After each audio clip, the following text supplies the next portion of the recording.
Disastrous conditions for migrants displaced by Libya clashes, official says.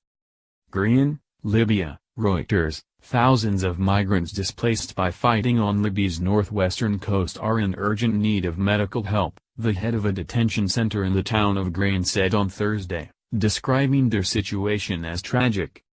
Some 5,800 migrants had arrived at the center since fighting broke out last month in the coastal city of Sabratha, previously a launch pad for crossings to Italy. About 2,000 people have already been sent on from Gharyan to other centers in the capital, Tripoli. The situation is very tragic. Disastrous. There's a lack of support, said Abdulhameed Muftah, who runs Al-Hamra dentition center in Gharyan, about 80 kilometers, 50 miles, south of Tripoli. The clashes in Sabratha resulted in the withdrawal of an armed group that said it had begun blocking migrant departures from Sabratha, under intense pressure from Italy. Sabratha was previously the foremost smuggling hub for migrants attempting to cross the Mediterranean.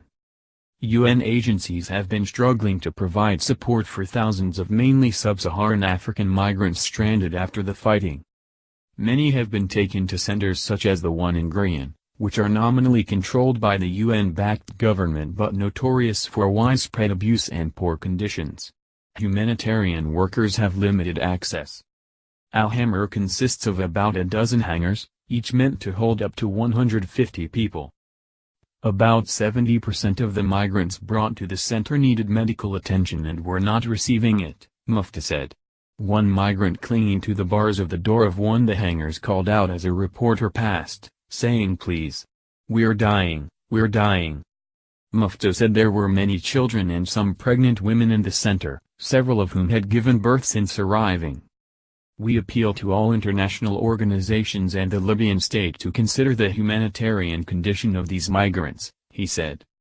The condition of migrants was also raised with Libyan authorities by the UN High Commissioner for Human Rights, Zeid al-Hussein, who visited Libya on Tuesday. "I call on the government to establish alternatives to detention in Libya, to halt the practice of arbitrary detention, and to ensure accountability for the abuses perpetrated against migrants in detention centers," he said in a statement on Thursday. He called for human rights monitors to be given access to detention centers where thousands of Libyans have been held for years without judicial process, citing horrific reports emerging from some of them. Reporting by Al-Hamra, writing by Ahmed El-Umami and Aidan Lewis, editing by Grant McCool.